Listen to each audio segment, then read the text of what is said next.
Bonjour, merci de nous rejoindre pour le grand rendez-vous de la rédaction sur les sujets marquants de l'actualité de la semaine. Trois, bien sûr, préoccupations pour faire ce débat du Forum des rédactions présidentielles 2021 au Bénin. Que dit la candidature du chef d'État Patrice Talon, qui a répondu oui, et bien sûr, au peuple le week-end, en début du week-end dernier, au vendredi dernier, lors de la clôture de sa tournée nationale à Adjoum. Deuxième préoccupation, la remontée des cas de contamination Covid-19 au Bénin. Le ministre Mpati était face à la presse au cours de la semaine également. Il a insisté sur le respect des gestes barrières, on en parle. Et puis, à l'actualité internationale aux États-Unis, le 46e président a prêté serment. Quelles pourraient être, ou bien quelles sont les priorités de Joe Biden, qui prend le pouvoir dans un contexte un peu particulier, la pandémie de Covid-19, mais également, et bien sûr, les quelques événements qui ont failli faire trembler un peu la démocratie américaine quand son prédécesseur ne reconnaissait pas, et bien sûr, l'élection de Joe Biden. Merci de rester avec nous pour suivre bien sûr, le décryptage et bien sûr, de ces grands sujets qui ont fait l'actualité au cours de la semaine.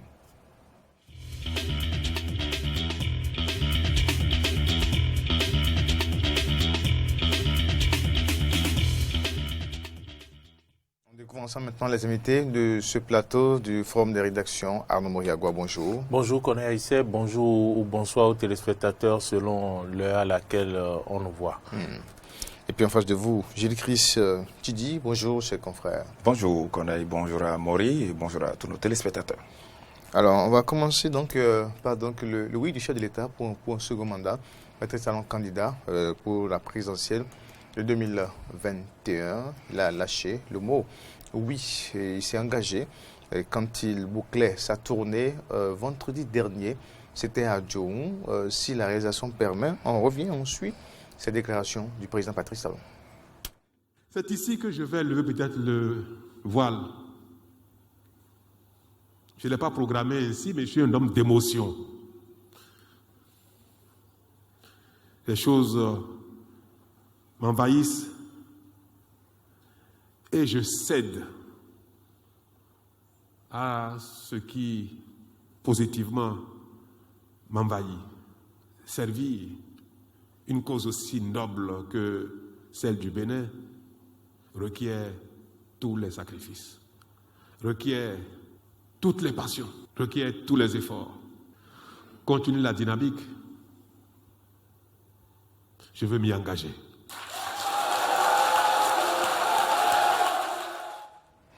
Le président Patrice Talon qui s'engage pour continuer la dynamique. Je commence avec vous, Gilles-Chris Tidi.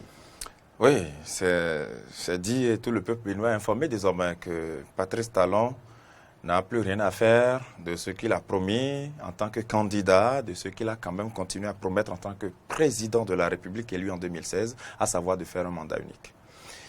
C'est vrai qu'en tant que candidat, il avait été clair, il avait voulu faire une réforme, ce qu'il a mis dans son projet de société intitulé Le Nouveau Départ.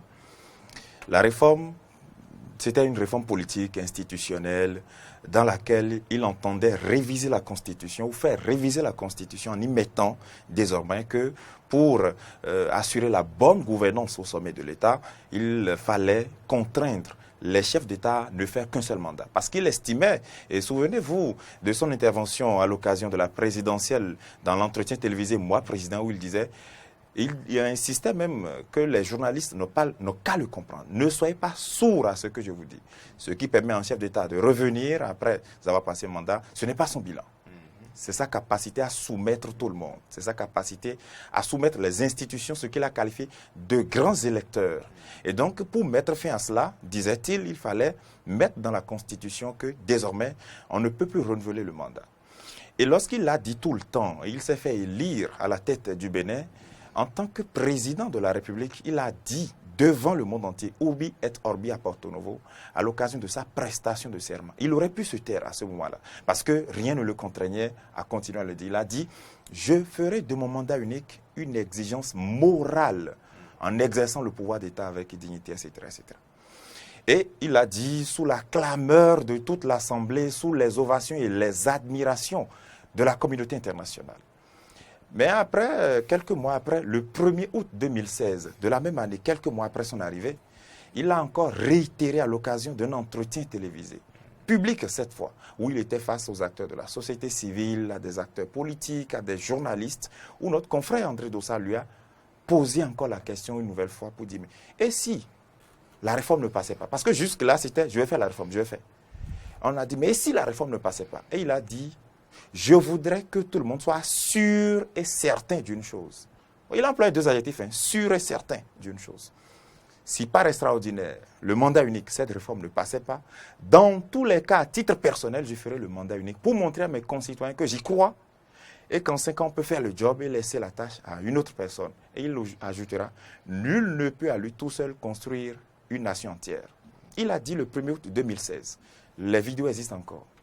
Lorsqu'il a fini de dire ça et qu'il a introduit la réforme, le 4 avril 2017, la 7e législature, présidée par Maître Adrien Mbedi, avec 22 députés contre et une abstention, à savoir Éric Ndété à l'époque, ont bloqué la recevabilité du projet.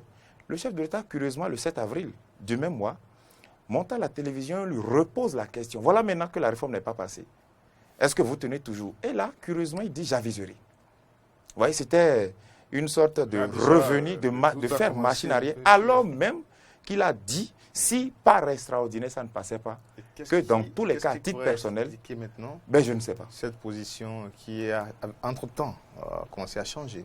Je ne sais pas. pas. La confirmation que nous avons maintenant. Oui, moi je ne sais pas ce qui vraiment l'a amené à changer d'avis, mais je remarque en tant que journaliste qu'il a fait machine arrière, qu'il a renoncé à ce qu'on a noté comme une conviction personnelle.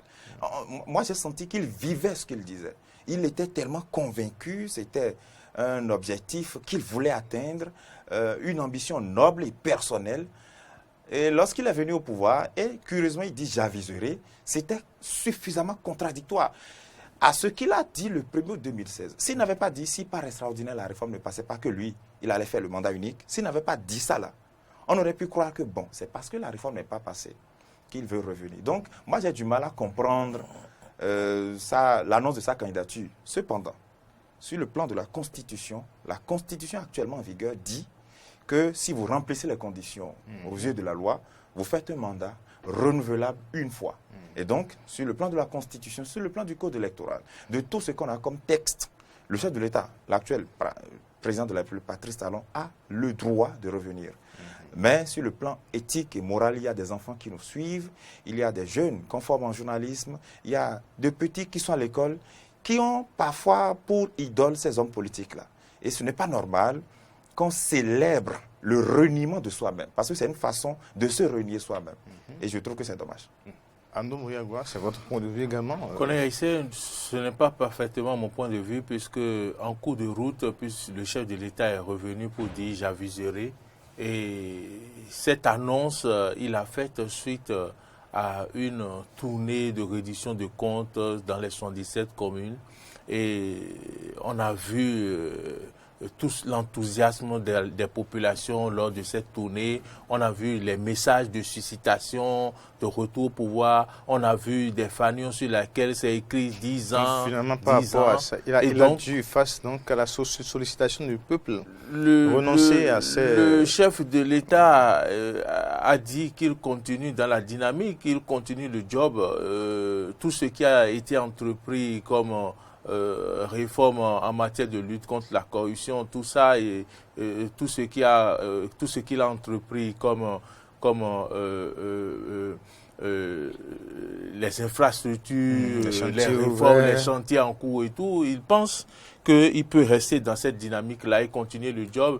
Et finalement, c'est au thème de sa tournée, au soir de sa tournée à Dioron, qu'il donc lâche le morceau en annonçant qu'il dit oui. Il dit oui à qui? Il dit oui à la population, au peuple qui, partout où il est passé, a suscité, a donc demandé qu'il revienne au pouvoir. Mais il n'était pas obligé de dire ce oui, c'est vrai, puisque il avait dit qu'il ferait un mandat. Mais étant donné qu'en cours de route, il a dit qu'il avisera, finalement, il a avisé et compte tenu de l'appel du peuple, il a dit oui, c'est ce qu'on peut retenir de ce oui du chef de l'État. Et d'ailleurs, quand il a dit ce oui pour quitter Adjourou, pour Cotonou, ça a été très long, puisqu'on a vu en cours de route à Missérété la population qui est sortie massivement pour l'aduler à l'entrée de Cotonou. C'est pareil, à Porto-Novo, c'est pareil. Donc, tout laisse croire que c'est vraiment la population qui a suscité, qui a voulu qu'ils reviennent et nous avons observé ce oui-là. Alors, Gilles Christ, oui. Donc pour Moury, Patrice Talon a répondu maintenant à l'appel du peuple. Il a renoncé, voilà. C'est un remaniement du soir, comme vous l'avez dit. Est-ce que si le peuple appelait Emmanuel Macron a fait plus de 2 mandats, il dirait, parce que le peuple a insisté, je vais revenir? Est-ce que si les Américains, par exemple, on va parler de Joe Biden tout à l'heure, vous savez que les gens ont envahi le Capitole en réclamant que Donald Trump soit proclamé président de la République. Est-ce que cette volonté de cette partie du peuple, parce que le peuple, c'est un concept subjectif, est-ce que sa volonté a été respectée contre ce qu'on a pu remarquer dans les urnes? Les réalités restent les réalités. Et lorsqu'on parle de la reddition de comptes, vous avez des exemples où on fait une reddition de comptes au futur, de l'indicatif, où on vient dans cette localité pour dire, vraiment, nous allons construire des marchés ici, maintenant c'est le tour de telle localité. Ah, vraiment, pendant les 5 dernières années, vous n'avez pas eu ceci, mais on va le faire. C'est le point. C'est une reddition de comptes, ça. Quand on fait le point de ce qui a été fait, on annonce on peut faire des projections. On peut faire des projections. Et ça, c'est des projections que le chef de l'État a fait. Moi, je remarque, et j'ai, dans tout ce que le chef d'État dit, allez, vous êtes d'ailleurs sur le terrain, vous avez les images, réécoutez ces discours. Aucune reddition de compte ne se fait au futur. Bon, alors, moi, lorsque je l'entendais, on dit, bon, nous allons bientôt faire ceci, nous allons... Moi, j'ai évalué le délai qui séparait le moment de sa descente et de la fin de sa mandature. Logiquement, la présidentielle de 2016, par exemple, le premier tour avait eu lieu, si je ne me trompe, le 25 février. Et le second tour, le 20 mars. Alors, ça veut dire que de janvier jusqu'à avril, ça fait 4 mois. Qu'est-ce qu'on peut faire dans cette période? Bon, donc une reddition de comptes, c'est à prendre avec pincette. Et la population qui demandait là, ce sont les hommes politiques. Vous savez comment les gens ont pu accéder aux salles pour écouter le chef de l'État? C'était sur un tri politique sérieux. On savait qui pouvait s'asseoir dedans, etc. Donc, on ne va pas revenir sur les coulisses ici. C'est pour dire que le peuple dont nous parlons, c'est complètement subjectif, c'est relatif. Ça dépend de la position qu'on occupe. Si vous écoutez aujourd'hui les opposants, les démocrates, ils estiment défendre corps et âme les intérêts de ce peuple-là. Mais c'est qui le peuple? Est-ce que c'est parce que eux, ils n'ont peut-être pas trouvé leurs intérêts? Est-ce que c'est parce que le président Nicéphore Diodore Soglo trouve qu'on a peut-être martyrisé son fils, etc., que du coup, il devient un ardent défenseur du peuple? Personne n'a le monopole de la défense du peuple. Et tout ce qu'on appelle homme politique, c'est se vend des intérêts ponctuels. C'est comme si on met tout sur le dos du peuple. Tout ça, tout à fait, justement. Les réalités, selon vous, sont autres. Tout à fait. Mais je vais vous renvoyer un peu dans d'autres pays africains. Alpha Condé a révisé la Constitution, je ne voulais pas employer le verbe tripatouiller, réviser la Constitution pour revenir pour un 3e mandat. Pour, dit-il, répondre à l'appel du peuple qui veut vraiment que le développement ne s'arrête pas en si bon chemin. Alpha Condé, au début, il disait qu'il n'avait pas d'intention pour rester au pouvoir. Très bien. Mais finalement, c'est ce qui a été fait. 3e mandat. Alassane Dramane Ouattara, qui a même dit « je ne veux plus être candidat ». C'est son retrait. C'est vrai, le RHDP avait désigné comme successeur de Ouattara Amadou Gon Coulibaly, qui décède. Est-ce à dire qu'au sein de ce grand parti au pouvoir, il n'y a plus personne en dehors de Amadou Gon Coulibaly pour diriger la Côte d'Ivoire? Et même au-delà de ce parti, est-ce qu'il n'y a plus personne en Côte d'Ivoire pour diriger? Ouattara dit, parce que celui qu'on a désigné est décédé, alors qu'il y a les Ahmed, Bakayoko, etc., je reviens. Il est là pour un 3e mandat même. Tout le monde prétend toujours défendre le peuple. Mais après, c'est au peuple lui-même d'aviser. Vous avez parlé de cette foule qui accueille le chef de l'État. C'est à croire que vous n'êtes pas sur les réseaux sociaux. Il y a des révélations que les gens font de temps en temps, où certains disent, bon, c'est vrai, nous avons chanté pour que le chef de l'État se sente aimé par sa population, mais derrière, c'est qu'il y a certaines préparations, je préfère le dire ainsi. Et rappelez-vous la présidentielle de 2016, où il y a des femmes à Tokpala qui chantaient Zinsoué Rozodoué, mes talons et Doaïchebe. Vous vous rappelez cela? C'est dire que, attention à ne pas confondre la foule aux électeurs ou au peuple. Il y a la foule et il y a le peuple. Le peuple, c'est celui-là qui ne parle que dans les urnes ou dans les occasions solennelles. Le peuple n'est jamais ceux qui ont la langue facile. Même nous qui sommes ici, qui jouons aux intellos, qui savons parler le français, nous ne sommes pas le vrai peuple. Et moi qui suis ici, je n'ai pas la prétention de défendre le peuple. Le peuple sait ce qu'il veut. Et lorsque le chef de l'État va informer le peuple, vous êtes heureux, vous mangez à votre faim, alors que les gens savent ce qu'ils vivent dans leur chambre, et qu'on lui dit, vous êtes développé, vous êtes un pays à revenu intermédiaire, donc vous êtes riche, la population elle-même sait les conditions dans lesquelles elle vit. Si elle est vraiment heureuse, elle sait. Si elle a faim, elle sait. Donc, moi, je pense que le chef de l'État est candidat. Bon, ça n'empêche personne de dormir, ni de manger, etc. Mais en tant qu'analyste, ce serait vraiment maladroit que de ne pas souligner ses propres promesses. Et aujourd'hui, ça remet sur la selle la question du respect de la parole donnée. Même par les hommes politiques et par les grandes personnes. Parce que lorsqu'un enfant entend un discours d'une autorité, un enfant de 6e, 5e, etc., c'est un modèle que lui regarde à la télévision. Et surtout, vous savez ce que nous disons là. Lorsque les gens écoutent, j'ai appris ça à la télé. Et donc, ce qu'on dit dans les médias, c'est suffisamment fort et lourd. Lorsque le chef de l'État lui-même s'est levé, personne n'a parlé de mandat unique. La Constitution dit, vous pouvez revenir une deuxième fois. Personne ne lui a rien dit. Il a dit, je vais faire mandat unique. C'est lui qui l'a dit. Il s'est levé. Il a dit, j'aviserai. Non, mais attention, il s'est levé lui-même, sans que personne ne le contraigne à rien, pour dire qu'il veut faire mandat unique. Pose un problème même déjà en 2017, lorsqu'il a dit j'aviserai, oui, même lorsqu'en 2017, il a dit j'aviserai, c'était déjà un problème, ça. Évidemment, lorsqu'il a dit je suis candidat, c'est en droite ligne avec ce j'aviserai. Et moi, je vous dis que le problème a déjà commencé le 7 avril 2017, où il a dit j'aviserai. D'accord. Anoumou Yagwa. Oui, c'est sur ces... pas à confondre avec la foule. La foule, c'est vrai, mais c'est sur ces mêmes réseaux sociaux-là que nous avons vu ces milliers de émigrants suivre le président Talon crier 10 ans, d'autres ont même dit 20 ans. C'est sur les mêmes réseaux sociaux qu'on les a vus. Et je ne sais pas, les émigrants n'ont pas leur langue dans leur poche.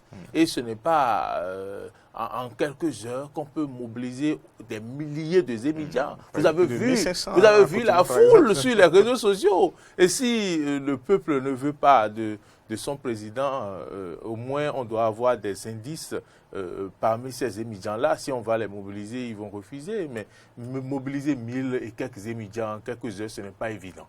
Donc on peut quand même dire que le président quand même a donc, au vu des résultats qu'il présente à la fin de ses mandats, quand même, est adulé par son peuple. Et donc, c'est normal qu'il décide de remplir. Il est porté en triomphe. Il est porté en triomphe. Donc, je ne pense pas que ça soit une question de foule. Je pense quand même que c'est son peuple qui lui demande de revenir au pouvoir et de continuer les actions entamées. Et donc, il a dit ce oui-là, et pour donc permettre à ce que ce qui a été entamé soit continué. Donc, c'est ce que moi, je pense. Je voudrais vraiment croire que mon confrère Mori Agua ne plaisante pas et qu'il est vraiment sérieux, parce que il y a un des émigrants là qui a parlé et qui a fait des révélations, qui a dit même combien lui l'a reçu personnellement pour faire cette caravane. Moi, je n'ai pas de preuves. Et donc, je ne peux pas... C'est pour ça que tout à l'heure, je me suis abstenu d'aller sur ce terrain. Je ne sais pas s'il dit vrai, mais c'est possible en 5 minutes pour les hommes politiques de réunir spontanément des populations. Vous savez, j'ai un ami qui est même un confrère, un jeune confrère, qui m'a dit, encore une fois, je n'ai pas de preuves de cela, qu'on lui a proposé d'aller à Calavi, là, accueillir le chef de l'État. C'est vrai que du retour de Porto Novo, on ne passe pas par Calavi pour aller à Cotonou, mais c'est ce que lui m'a dit. Qu'on lui a proposé d'aller là contre 5 000 francs et que lui l'a refusé. Et donc, c'est des choses qui sont possibles. Et si vous vous souvenez, à Le Béli, par exemple, il y avait un ministre là qui était en tête de la population. Ça veut dire quoi? Est-ce que ce sont les peuples qui sont sortis spontanément de leur chambre? Quelle a été? Parce que l'annonce de la déclaration n'était pas en direct à la télévision. C'était pas en direct.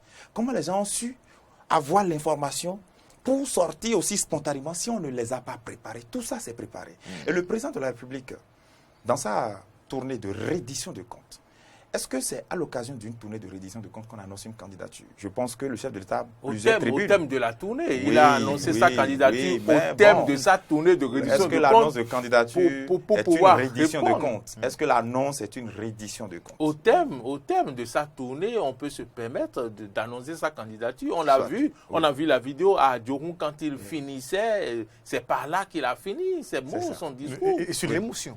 C'est ça. Le président de la République, souvenez-vous qu'il a dit plusieurs fois que rien ne l'effraie et que rien ne le meut. Et qu'il ne cède pas à l'émotion. C'est suffisamment. Et il a dit qu'il ne l'a pas préparé ainsi. On l'a écouté dans l'extrait tout à l'heure. Moi, je me suis interrogé. Il n'a pas préparé quoi? D'être candidat ou d'annoncer qu'il est candidat? C'est deux choses différentes. D'annoncer qu'il est candidat. Donc, c'est ça qu'il n'a pas préparé. D'annoncer qu'il est candidat. C'est-à-dire qu'il ne s'est pas préparé à l'annoncer à l'administration. Et donc, subitement, le peuple l'a... Enfin, je ne sais pas, suscité. Le peuple a suscité sa candidature et spontanément, il répond. Bon, les gens lui ont posé la question à plusieurs endroits et il a toujours fait de la diplomatie. Il n'a jamais voulu répondre. S'il l'a dit, Patrice Talon n'est pas un enfant, il n'est pas un gars, mais il savait qu'il allait le dire. Non, ne tombons pas dans ce piège de je ne l'ai pas préparé. Non, soyons sérieux. Et donc il est candidat. Et puis, bon. Il va pour la présidentielle. Mais oui, et moi, je remarque qu'en face, on n'a même pas... Il sait pourquoi il est candidat. Parce qu'au-delà même de cette question, si je finis de faire le débat de l'éthique et de la morale et tout ça, faisons le débat même des réalités politiques. Il avait dit sur les antennes de France 24 qu'il serait candidat en 2021 sur 3 conditions. Numéro 1, sa disponibilité personnelle, sa volonté d'être candidat. 2, l'environnement politique. C'était la deuxième condition, l'environnement politique. Aujourd'hui, est-ce que vous notez en face de lui vraiment une classe politique suffisamment forte pour l'empêcher d'être élu? C'est à la classe politique de s'organiser, mais la classe politique ne s'organise pas. C'est ça, c'est ce que j'allais dire. Il a un boulevard devant lui. Et bon, c'est vrai qu'en amont, il a dû prendre des dispositions, vous savez, pour avoir tout à sa portée. Et lorsque lui-même nous prévenait pour dire qu'est-ce que vous dites concrètement pour avoir tout à sa portée? Il a dit ce qui peut permettre à un chef d'État de revenir, ce n'est pas son bilan. Et lorsqu'on fait une reddition de compte, moi je n'ai pas entendu par exemple un bilan sur ce que le Covid-19 nous a coûté par exemple, sur le plan financier. Ça, c'est une question fondamentale. Lorsqu'on parle de taux de croissance, est-ce qu'on a dit aux populations exactement à quel taux de croissance on est? Est-ce que, même sur son discours bilan sur l'état de la nation, le 30 décembre, il n'a pas avancé des chiffres devant l'Assemblée nationale. Moi, je n'ai rien noté comme données analysables dans son discours. Donc, franchement, son bilan, franchement, on peut faire le débat en laissant ça de côté. Donc, sur les réalités politiques, on n'a pas une opposition suffisamment organisée. Vous voyez des gens qui vont en rang dispersé. Le parti Force Corée.Bénin émergent seul a 8 candidats en liste. C'est ridicule. Comment voulez-vous que face à ça, le chef de l'État ne veuille pas revenir? Il aurait pu s'il sentait que franchement, devant lui, là, il y avait une vraie classe politique suffisamment organisée, méticuleuse. Il aurait pu renoncer à ce qu'il avait dit, enfin, comme j'aviserai, et profiter de cet instant-là pour vraiment se faire porter en triomphe. Si Patrice Talon avait dit, parce que je l'avais dit, parce que j'avais promis de le faire, franchement, je vais m'en tenir à ma question de mandat unique. Et peut-être s'il remplissait les conditions de l'âge, il pourrait revenir en 2026, par exemple, pour l'élection, je ne sais pas. Ça, c'est là maintenant que vous allez voir comment on célèbre un chef d'État, on le porte en triomphe. Et donc, lorsqu'il décide d'être candidat, c'est parce qu'il sait qu'en face, il n'y a rien de concret. Même les démocrates. Moi, j'entends quelque chose qui me désole au sein des démocrates. Les démocrates disent qu'il est hors de question d'aller négocier le parrainage. Et que parce que les parrains sont tous de la mouvance. Mais ce sont ces mêmes acteurs politiques qui ne s'appelaient pas démocrates, qui ont dit en 2019 qu'il est hors de question d'aller aux élections, qu'aller aux élections, c'est cautionner la réforme politique et cautionner donc tout ce qui a été fait. Résultat, on a fait l'élection sans eux et rien ne s'est produit. On a eu 100% de députés acquis à la cause du chef de l'État. Et eux, aujourd'hui, ils disent hors de question de négocier, de négocier, de négocier. Résultat, on ira aux élections et le chef de l'État va peut-être gagner. Ils viendront crier au scandale et ils vont porter encore les séquelles jusqu'en 2026. Rappelez-vous ce qui s'est passé en 2019. Lorsque l'Assemblée nationale est devenue comme ça, au COS-LEPI, qu'est-ce qu'on a eu? 100% députés de la mouvance. À chaque instant où l'Assemblée doit désigner des gens à des instances, au cours de justice, etc., ce sont les gens qui soutiennent Patrice Talon qui vont à cette élection-là. Et lorsque c'est comme ça, que voulez-vous que le chef d'État fasse? C'est normal qu'il revienne sur sa parole et qu'il décide d'être candidat s'il sent qu'en face, ce sont des plaisantins presque. Moi j'ai entendu des audios qui m'ont donné mal à la tête cette semaine, où des cadres FCBE qui ont été ministres de ce pays, des ministres de ce pays se mettent à s'insulter comme des enfants de 2 ans. Comment voulez-vous que face à ça, le chef de l'État ne s'étende pas dans son canapé avec sa tasse de café en main pour dire, ben, avec ces enfants-là, il vaut mieux que moi-même je prenne. Tellement, les choses sont tellement enfantines aujourd'hui que... Est-ce que ce n'est pas nourri, entretenu, ce que vit aujourd'hui la Foscori pour une émergence? Honnêtement, je ne sais pas. Boni Yaya a quitté FCBE en février 2020.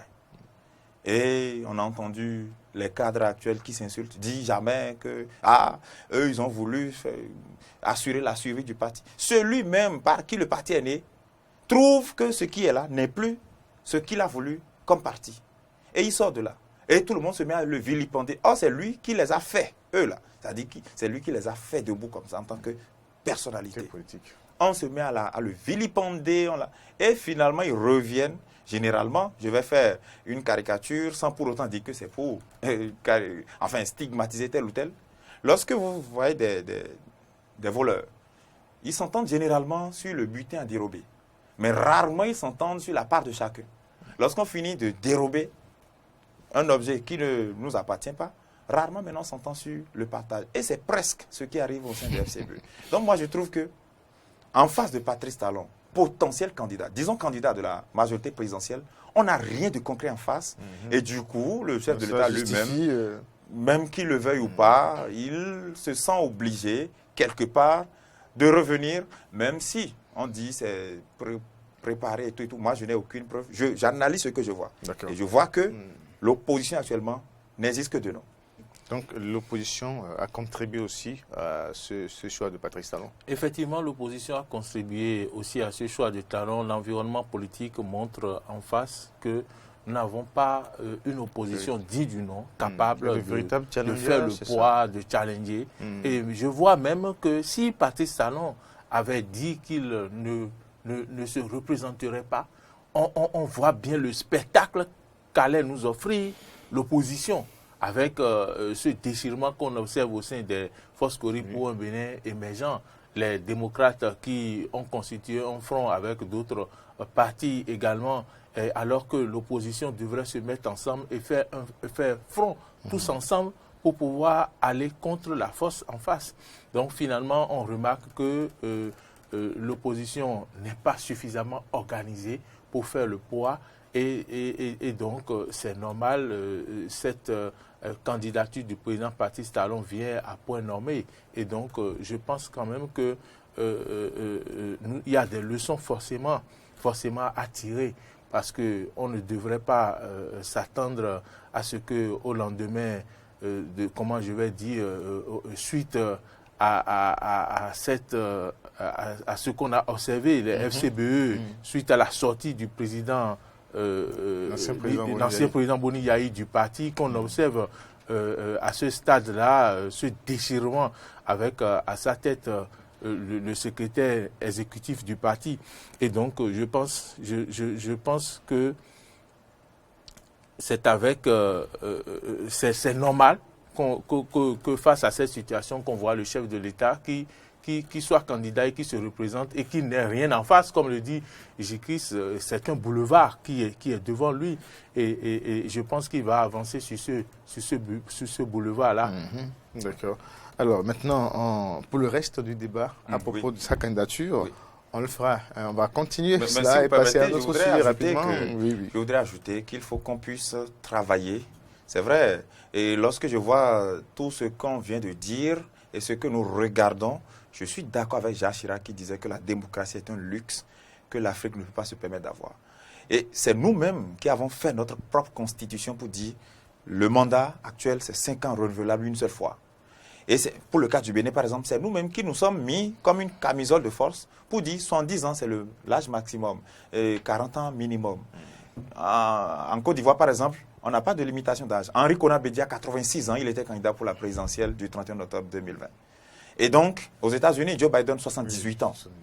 Donc, nous-mêmes, nous faisons nos lois et parfois nous trouvons dans des conditions difficiles pour pouvoir les appliquer. Je voudrais aussi inviter nos acteurs politiques à faire l'effort d'installer, ne serait-ce qu'un peu seulement, l'éthique et la morale au sein de l'arène politique. Donald Trump, lorsqu'il faisait campagne en 2016, il a été clair. Je vais venir pour construire un mur avec le Mexique. Il a dit. C'était trivial. Quand il est venu, il l'a fait. Je vais abroger Obamacare. Je vais lutter contre l'immigration ici. Quand il est venu, Donald Trump, il a fait exactement ce qu'il a dit qu'il allait faire. Ça n'a pas plu à presque toutes les grandes nations du monde. C'est comme si Donald Trump était venu isoler l'Amérique et il n'était pas aimé. Il a dit, je vais nous retirer de l'accord de Paris. Il n'a pas fait de la diplomatie. Je voudrais dire quoi par là? Lorsque vous promettez de faire quelque chose, quand on vous élit là, faites-le pour permettre au peuple d'évaluer la pertinence ou non de ce que vous aviez dit. Lorsque Donald Trump a fait ça et que le peuple américain dans sa majorité a trouvé que non, on était dans une mauvaise direction, qu'est-ce qu'ils ont fait, le peuple, enfin les populations américaines? Ils ont dû choisir celui qui a le programme adverse. Mais Donald Trump serait venu faire le contraire, qu'il embrouillerait le débat. Et c'est ce dans quoi nous sommes. Lorsque vous dites, je vais faire mandat unique, faites-le. Je ne suis pas d'accord avec vous, Jésus-Christ. Non, ce sont les imbéciles qui ne changent pas. On a évolué. Nous sommes des humains. Nous sommes des humains. Et on peut avoir en face une situation qui pourrait nous amener à changer de décision. Pourquoi alors demandons-nous aux candidats de donner leur projet de société? C'est pour qu'on puisse les évaluer à partir de ça. Mais si j'évalue et que je dis, c'est bon, et que tu viens faire le contraire, comment demain je peux encore évaluer un projet de société? Merci. Alors, on va évoluer. On va évoluer. En tout cas, merci pour votre point de vue. Merci pour le point de vue. Alors, pour J-Chris Tchidi, à travers son décision du chef d'État, de dire oui, eh bien, pour un second mandat, il n'a pas respecté la parole donnée. Pour Mori Agua, non. La parole donnée, certes, mais il y a aussi l'appel du peuple. Qui a fait changer donc l'avis du chef de l'État.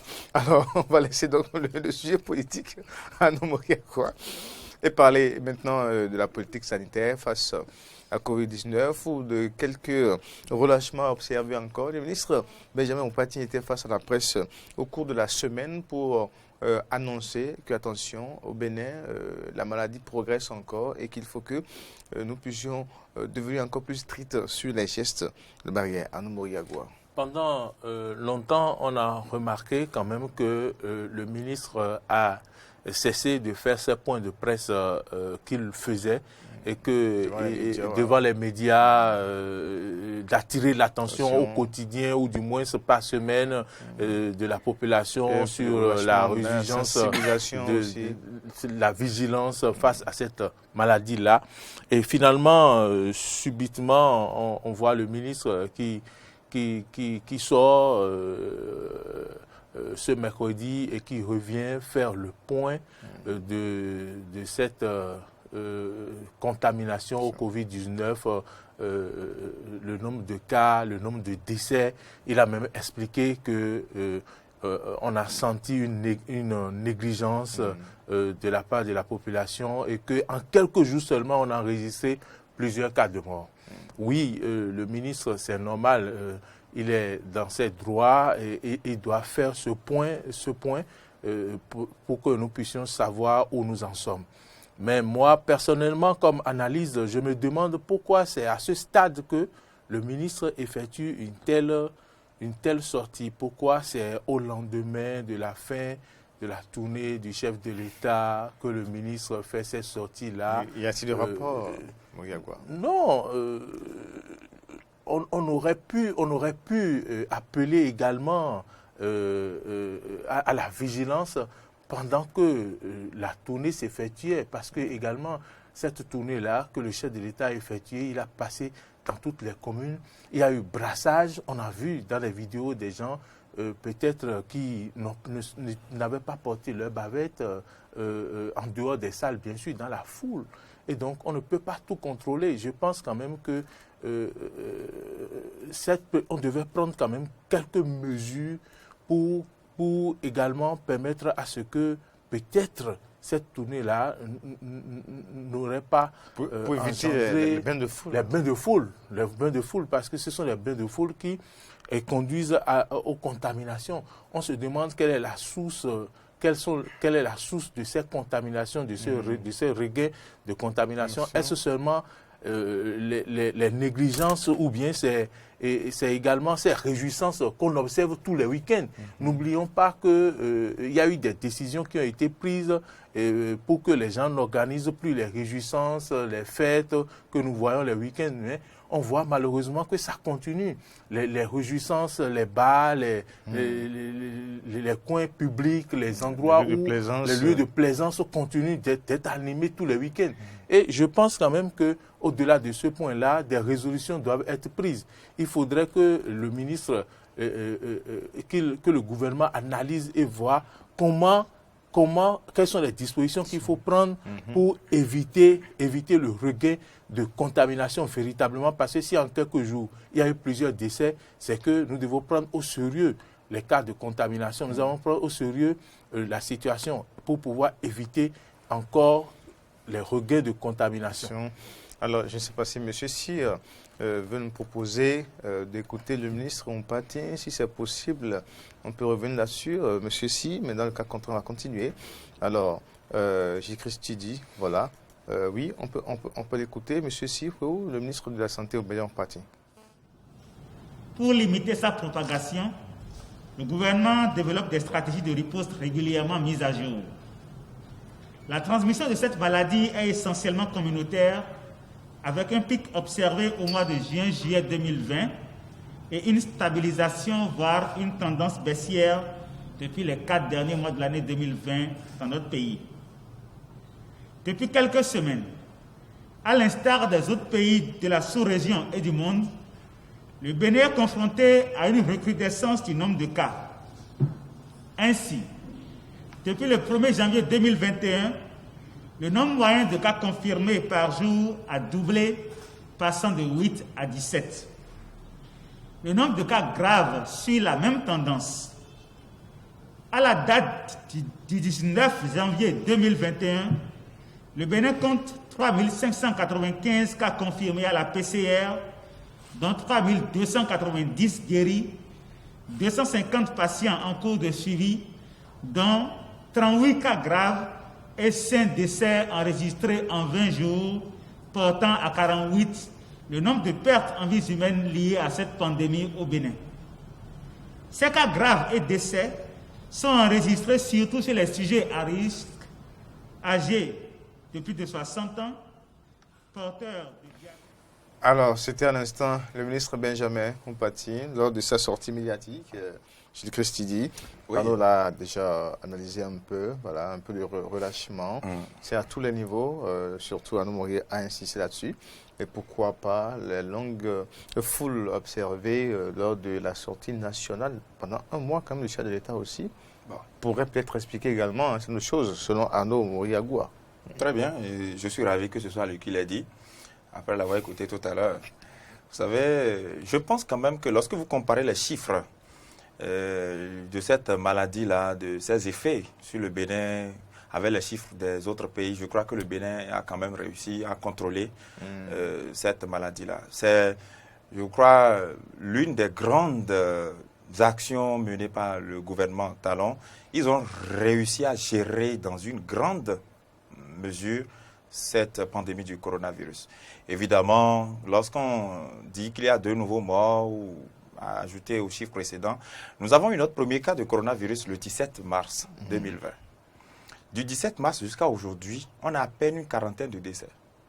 Mais dans le même temps, les gens meurent dans les hôpitaux tous les jours d'autres maladies, du palu, de ceci ou de cela. Et donc, 42 morts pendant près d'1 an, je crois que ce n'est pas alarmant, parce que de toutes les façons, sans Covid-19, les gens mouraient déjà. Cela ne veut pas dire qu'on doit se laisser tuer par la pandémie. Ce n'est pas ce que je dis, c'est pour dire que le Bénin a fait beaucoup d'efforts sur ce plan. Effectivement, il faut que, moi je voudrais dire aux populations qui nous suivent, que pour ceux qui ne le savaient peut-être pas ou ceux qui savent mais négligent, le coronavirus a une nouvelle variante encore maintenant, une nouvelle souche découverte. Il paraît même que c'est plusieurs souches déjà, d'un pays à un autre. Il faut qu'on puisse redoubler d'ardeur. La vie, elle est individuelle. Ce n'est pas le chef de l'État qui va venir prendre la vie de quelqu'un, vivre à sa place. Si vous ne prenez pas soin de vous, vous mourrez bêtement et vous partez. les gens vont continuer à vivre. Et donc, quand on vous appelle à la vigilance ou pas, c'est à chacun de prendre ses mesures, ses responsabilités, que chacun se lave les mains régulièrement, que chacun porte ses masques en sortant de chez lui, que vous soyez en foule, portez les masques, respectez les mesures édictées par l'OMS et le gouvernement. Je crois qu'avec ça, on va pouvoir contrôler et continuer à tenir. Heureusement que pour le continent africain, le Covid-19 n'a pas vraiment fait de ravages comme on l'aurait imaginé au début. C'est une très bonne nouvelle. Mais attention, et il ne faut pas qu'on puisse se laisser aller. Justement, il ne faut pas qu'on puisse se laisser aller. Parce que j'ai écouté les experts de l'OMS Afrique qui ont révélé que cette nouvelle variante est plus meurtrière en Afrique que la première. Donc, il faut qu'on puisse être vigilant. Il faut dire quand même que nous avons tout entendu ces experts de l'OMS qui avaient déjà dit que l'Afrique, ce serait l'hécatombe et tout. Et finalement, on a observé ce qu'on a observé. On a vu que c'est au contraire l'Afrique qui a développé plus des stratégies de résistance pour lutter contre cette maladie. Voilà qu'on voit que cette variante va encore tuer plus en Afrique. Nous sommes là, ici, et les stratégies, nous en connaissons. Et puis même on en donne de leçons. On peut même déployer des stratégies qui seront utilisées en Europe même. Les gens sont venus imiter ce que nous avons fait ici pour pouvoir déployer aussi des stratégies dans leur pays. Donc, moi, je n'ai pas peur. Je sais que le gouvernement prendra la mesure de la chose et donc nous invitons tous à respecter les mesures barrières. Mais il y a beaucoup, comme je l'ai dit au cours de la semaine aussi sur d'autres plateaux, il y a beaucoup de points noirs, de paradoxes autour. Parce que rappelez-vous que ce virus-là, en décembre 2019, janvier 2020, ça a beaucoup tué. Et puis, au moment où les vaccins ont commencé à être mis dans le circuit, dans le système sanitaire, c'est en ce moment que la variante apparaît maintenant. Et elle se révèle encore plus meurtrière que il y a tout un flou que le monde entier dira certainement sur à propos du coronavirus. Merci. Cela demande du travail aux scientifiques. S'il y a des variantes, les scientifiques doivent également travailler davantage et chercher d'autres vaccins pour lutter contre la variante. Donc, je pense quand même que ça demande plus de travail aux scientifiques et ça demande plus de vigilance sur tous les continents.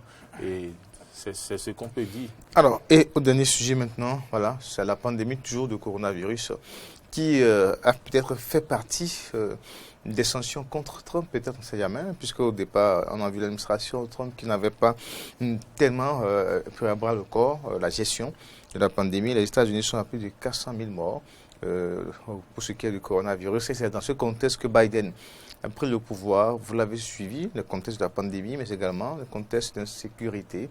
On a vu l'investiture tenue dans des conditions un peu particulières pour le 46e président des États-Unis. Quelles sont, selon vous, les priorités ou quelles pourront être les priorités de Biden, Gilles Christili, dans ce contexte-là où il accède au pouvoir? Non, il a clairement décliné ses priorités en tant que candidat déjà et même à l'occasion de son discours d'investiture, il a appelé les Américains à l'unité, ce qui va probablement sembler difficile. Parce que les supporters de Donald Trump, ses supporters sont pour la plupart des radicaux, des extrémistes, des gens qui ne craignent rien du tout pour se munir de leurs grandes armes et manifester. Et donc, est-ce que ces gens-là vont vraiment faciliter la tâche au président Biden? C'est une grosse question. Et le président qui a clairement dit aussi qu'il va suspendre d'abord la construction du mur avec le Mexique, qu'il va d'abord rétablir l'accord de Paris. Et il a fait le soir même de son investiture, le 20 janvier, le soir immédiatement, il a signé le premier décret. C'était pour retourner dans l'accord de Paris, ce qui a réjoui évidemment François Hollande et Emmanuel Macron. Après, il y a... Donc, Joe Biden, c'est un démocrate, c'est le prolongement de Barack Obama, c'est le prolongement de l'action Obama. Tandis que Donald Trump était venu, on va dire, réorienter carrément la politique américaine. Et lorsque vous voyez les conditions dans lesquelles Joe Biden est venu au pouvoir, j'ai entendu, et même moi-même j'ai craint, que la démocratie américaine tombe malade il y a de cela quelques semaines, notamment le 6 janvier, lorsque les manifestants pro-Trump ont envahi le Capitole. Le Capitole qui est l'un des bâtiments les plus sécurisés, les plus surveillés du pays et de la planète. Vous voyez, moi je me suis dit, la démocratie tombait. Et même à Pékin, à Moscou, les gens ont ouvert des champagnes pour dire, voilà, quelle est cette démocratie-là qui fait que le peuple puisse envahir les édifices publics de haut niveau. Comment, c'est quelle démocratie-là qui fait que la population peut surgir dans un bâtiment fédéral public pour menacer même les élus du peuple. Et les gens ont dû fêter pour dire, donc, nous, on n'est pas démocrates et on en est fiers. Mais après, lorsque vous voyez ce qui s'est passé aux États-Unis d'Amérique, c'est au contraire la preuve de ce que la démocratie américaine est très solide. Pourquoi? Force des institutions. Tout à fait. C'est le président en exercice, celui-même qui était là et on a organisé l'élection, qui crie au scandale. Et son adversaire est tout serein, appelle au calme. Alors qu'en Afrique, on dit autre chose. En Afrique, le président au pouvoir, qu'est-ce qui se serait passé? On envoie les militaires cadrer son domicile, l'enfermer chez lui, dans sa propre maison. Ça, c'est au mieux des cas. Et le président va faire son investiture dans une petite salle de 10 personnes, probablement. C'est rare en Afrique, parce que le président au pouvoir ne peut pas... C'est ce que je dis. Le président va faire son investiture. C'est lui le chef de l'État élu. Et d'ailleurs, aucune institution. Vous avez vu tout ce qui s'est passé aux États-Unis d'Amérique? Donald Trump a épuisé toutes ses cartes en tant que président en exercice. Il a voulu que le Sénat puisse le déclarer vainqueur. Ça n'a pas été le cas. Et déjà, Fox News, qui est sa chaîne préférée, qui lui a apporté tout son soutien en tant que média, a pris du recul. Déjà, lorsque le 2 novembre, on sentait sur le terrain que Donald Trump ne passait pas vraiment, déjà, au soir du 2 novembre, les médias ont commencé à donner les résultats au fur et à mesure. On a vu que... Le 20 novembre non, le 2 novembre, le jour de l'élection. On a vu que le peuple américain a dû, à travers ces instances, ces institutions, a tenu au respect des principes démocratiques. Et c'est ça qu'on doit souhaiter. Lorsque le président en exercice crie au scandale, trouve que on a volé l'élection et quitte le pouvoir mécontent, c'est ça la vitalité de la démocratie. Ce n'est pas lorsque vous êtes au pouvoir. Il disait et vous dites, non, c'est ma loi qui passe. Qu'il pourrait revenir, trouver le moyen de revenir d'une manière ou d'une autre. Je trouve que oui. Moi, franchement, l'Amérique est un pays très fort. Vous n'avez pas vu les images. Moi, j'ai suivi la cérémonie d'investiture le 20 janvier. C'était très beau. Je l'ai suivi du début jusqu'à la fin, jusqu'à la marche de Donald Trump dans l'avenue Pennsylvania, à l'entrée de la Maison Blanche où il saluait. C'était très beau. Est-ce qu'en Afrique, on arrive à imiter ces modèles? C'est vrai, nous avons vu la démocratie, on veut copier. On a fait dans du mimétisme. Mais aujourd'hui, on se retrouve à ne pas respecter les principes. La démocratie, c'est le respect de la volonté populaire, le respect des textes qu'on s'est donnés. La loi dit ceci, on la respecte. L'institution, la Cour, enfin, le Sénat par exemple, le Congrès a tel rôle. On laisse le Congrès faire son travail, que vous soyez présent ou pas. Et Joe Biden, il est venu au pouvoir avec tout ce qu'on a dit là. Et quand il déclare qu'il serait le président de tous les Américains, tout à fait. Il est conscient de la division. Bien sûr, il sait qu'il a hérité d'un pays suffisamment désuni, d'un pays divisé. Le clivage est très profond aujourd'hui aux États-Unis d'Amérique. Donc je pense que ce qu'on peut tirer comme leçon là, c'est que la démocratie, c'est quand même quelque chose de formidable si on est capable de s'y mettre. Être capable de s'y mettre, c'est de faire des sacrifices quand il faut. Vous êtes présent en exercice, vous laissez les institutions jouer leur rôle. Et il faut que tous nos États africains, nos pays africains, le Bénin en particulier, puissent imiter cela, afin que nous puissions continuer à nous bomber le torse en étant État démocratique. Anou Riagua. Oui, j'ai entendu Jécris dire tantôt que la démocratie est un luxe. Tantôt, il a dit que pour certains, la démocratie est un luxe pour les pays africains. Mais dans cette leçon-là, on ne peut pas manquer de dire que les États-Unis ont été éprouvés profondément par ce qui est arrivé. Donald Trump ne s'est pas mis à la hauteur de ce qui s'est passé. Il ne s'est pas mis au-delà, il ne s'est pas mis au-dessus de la mêlée. Il a vraiment failli mettre la démocratie, fouler la démocratie au sol. Non, lui, personnellement, lui, il l'a fait. Seulement que les institutions lui ont résisté. Voilà. Et c'est ça l'intérêt de toute la démonstration. C'est-à-dire que Donald Trump, lui, vous sentez clairement qu'il n'a presque rien à foutre de la volonté populaire. Il dit, je veux gagner. C'est moi qui ai gagné. Tout le temps. Il n'a fait que le dire tout le temps. Mais après, personne n'a eu peur de lui. Son propre vice-président Mike Pence, qui est un républicain comme lui, celui qui l'a appelé pour dire, viens être vice-président. on va être le duo pour aller aux élections. Il l'a lâché à la dernière minute. Donc, vous avez... et c'est là l'intérêt. Même si des individus tentent d'éprouver la démocratie, que les institutions résistent. C'est ça la leçon.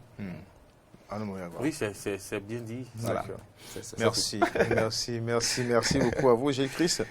Merci beaucoup à vous également, Arnaud Moriagua. On m'a dit merci à l'équipe de réalisation, Si Hueu, avec toute l'équipe derrière, Meda Aron et puis Gaïdan Akpasso à la diffusion, Pierre Fonik, Mbatré Midangbe Ariane Abo. Merci à vous, c'était le forum des rédactions. Le prochain rendez-vous va être forcément le vendredi prochain. Au revoir et à la prochaine.